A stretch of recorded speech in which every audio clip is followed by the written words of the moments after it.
عید تہوار قریب ہوں تو پردیس میں رہنے والوں سے امیدیں بڑھ جاتی ہیں۔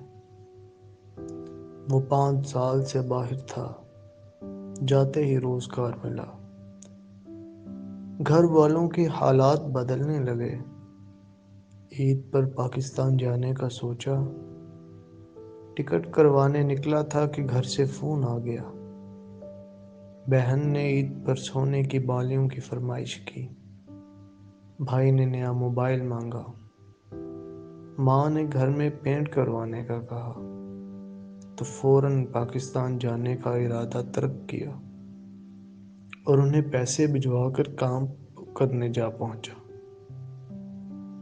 جہاں 39 ڈگری پر سورج تلے اسے تپتی ریت کی ٹرالیاں بھرنی تھیں۔